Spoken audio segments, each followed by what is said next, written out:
빗소리를 가만히 들어보셨나요? 창문을 두드리는 빗방울 소리, 잔잔한 빗물 냄새, 어느 그리운 기억을 되살려주는 이 빗소리. 지구에서의 비는 우리에게 너무나 익숙하고 어쩌면 당연한 존재죠.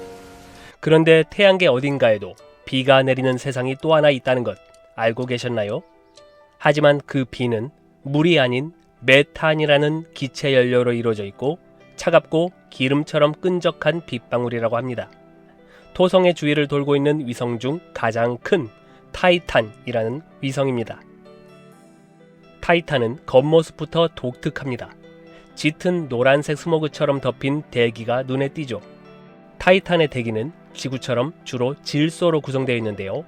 대기 중 약 95%는 질소, 그리고 나머지는 주로 메탄입니다. 메탄은 가스레인지나 보일러에 쓰는 도시가스의 주성분이기도 합니다. 타이탄은 물 대신 메탄이 흐르는 바다와 강이 존재하는 곳인데요. 태양계에서 지구 외에 유일하게 날씨가 있는 곳입니다. 대기와 구름, 바람, 비, 그리고 심지어 강과 바다까지 존재하면서 날씨까지 존재하는 유일한 위성이죠. 하지만 타이탄의 날씨 현상을 주도하는 것은 말씀드렸다시피 물이 아니라 메탄입니다. 메탄이 증발하고 대기 중에서 구름을 만들고 다시 비처럼 떨어집니다. 지구에서의 물의 순환과 닮았지만 구성 요소는 완전히 다르죠. 타이탄의 표면에서는 액체 메탄과 에탄이 흐르면서 바다와 강을 이룹니다. 나사의 카시니 탐사선이 2007년에서 2016년까지 타이탄 북반구에서 크라켄 마레라는 거대한 바다를 관측했는데요. 이 메탄 바다의 면적은 무려 대한민국 국토 면적의 5배에 달했습니다. 이 드넓은 바다를 채우고 있는 것은 액체 메탄이었죠. 액체 메탄이 지구의 물처럼 지형을 깎고 삼각주를 만들고 강을 형성하고 있었습니다. 그리고 하늘에서는 섭씨 영하 180도의 환경 속에서 차가운 기름 같은 액체 메탄이 비처럼 떨어집니다. 그리고 타이탄의 대기는 지구보다 기압이 약 1.5배 더 높습니다. 그만큼 대기로 꽉 차 있다는 것이죠. 하늘의 색은 왜 노란빛일까요? 그건 바로 톨린이라는 유기물 때문입니다. 태양 자외선과 토성 자기장의 전자들이 메탄을 분해하고 이 분자들이 다시 뭉치면서 안개처럼 공중을 떠다니는 고분자 유기입자를 만들죠. 이로 인해 타이탄의 하늘은 항상 뿌옇고 안개가 낀 것처럼 보입니다. 카시니 탐사선에 함께 실려서 갔던 하이언스 탐사선이 실제로 2005년 1월 14일에 이 타이탄에 착륙한 적이 있었는데요. 당시 타이탄의 짙은 대기를 통과하면서 풍속과 기온 등을 측정하면서 촬영까지 진행했습니다. 하이언스 탐사선이 타이탄에 착륙하면서 촬영한 놀라운 장면을 잠시 감상해 보시죠.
최근에는 2023년도에 제임스 웹 우주망원경이 타이탄의 북반구에서 메탄 구름의 상승을 직접 관측했습니다.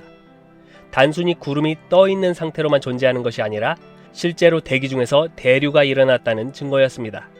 대류 현상이란 따뜻한 공기가 위로 올라가고 차가운 공기가 아래로 내려오는 현상입니다. 이런 흐름이 계속 반복되면 그걸 대류라고 하죠. 2023년 7월 11일에는 구름이 낮은 고도에 있었고 불과 3일 뒤인 7월 14일에는 훨씬 높은 고도까지 상승한 모습이 포착되었습니다. 이런 구름 상승 현상을 대류운이라고 하는데요. 기후 시스템이 실제로 작동하고 있다는 증거입니다. 타이탄에서도 우리 지구의 비구름과 유사한 방식으로 구름이 만들어진다는 뜻이죠. 관측 당시 타이탄의 북반구는 여름이었습니다. 그래서 북반구의 태양빛이 닿는 시간이 길어지면서 온도 상승으로 인해 이곳에 존재하는 수많은 메탄 호수와 바다에서 메탄이 증발해 하늘로 올라가게 된 것입니다. 이 현상을 제임스 웹 망원경을 통해 직접 촬영한 것이죠. 이번 제임스 웹의 관측을 통해 과학자들이 또 하나 주목한 것이 있는데요. 메탄이 분해된 후 만들어지는 중간 화학물질이었습니다. 이번 관측에서 CH3, 즉 메틸 라디칼이 처음으로 발견되었습니다. 이 분자는 유기화학 반응의 핵심 단계를 대표하죠. 지금까지는 시작 재료인 메탄과 완성된 물질인 에탄, 톨린 등만 볼 수 있었지만 이번에는 그 사이의 화학적 반죽 과정이 실제로 진행 중이라는 걸 직접 관측한 것입니다. 이것은 마치 케이크를 굽기 전의 재료와 완성된 케이크 두 시점만 보다가 오븐 안에서 케이크가 부풀어 오르는 순간을 처음 목격한 셈이죠. 과학자들이 이것에 대해 주목하는 이유는 이 화학작용 안에 생명 탄생의 실마리를 품고 있을지도 모른다는 것입니다. 지구의 생명은 모두 유기화합물, 즉 탄소를 포함한 분자로 이루어져 있습니다. 타이탄의 대기에도 이미 메탄과 에탄 같은 탄소 분자가 풍부하고 이번에 제임스 웹이 발견한 것은 메탄과 에탄의 중간 단계인 메틸 라디칼이었습니다. 즉 생명 탄생의 화학 반응 과정이 지금 이 순간에도 타이탄에서 진행 중이라는 해석인데요. 이쯤에서 자연스럽게 떠오르는 질문이 있죠. 그렇다면 타이탄에 생명이 있다는 뜻인가? 이에 대한 대답은 아닙니다.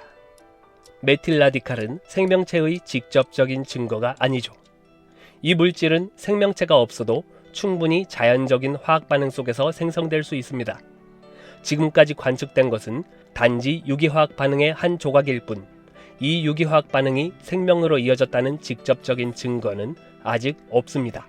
사실 이 정도의 분자들은 지구 바깥 여러 천체에서도 관측된 바 있고 생명이 전혀 없는 환경에서도 충분히 자연적으로 생성될 수 있습니다. 그렇다면 우리는 이번 발견을 어떻게 받아들여야 할까요? 그 어떤 과장도 조심해야 한다는 것입니다. 메틸 라디칼은 흥미로운 분자이지만 그 자체로 생명을 의미하지는 않습니다. 생명이라는 현상은 단순한 화학 반응 이상입니다. 자기 복제, 에너지 이용, 환경 반응 등 여러 조건이 함께 충족될 때만 비로소 생명이라 부를 수 있는 것이죠. 차가운 메탄 바다와 기름처럼 끈적한 비가 내리는 타이탄. 놀랍게도 이 낯선 천체에서는 무언가 정돈된 질서가 있었습니다. 액체가 존재하고 하늘에서는 대류가 일어나면서 구름이 만들어지고 다시 비로 내립니다. 지구의 물순환처럼 이곳에서도 기후 시스템이 작동하고 있었습니다. 우리는 이 정밀하고 반복적이고 균형 잡힌 시스템을 보면서 무엇을 생각해야 할까요? 마치 이 모든 과정들이 처음부터 그렇게 작동하도록 설계된 것처럼 보이기도 하죠. 우주는 단순한 혼돈의 공간이 아닐지도 모릅니다. 우리가 알 수 없는 뜻과 방향이 있을지도 모르죠.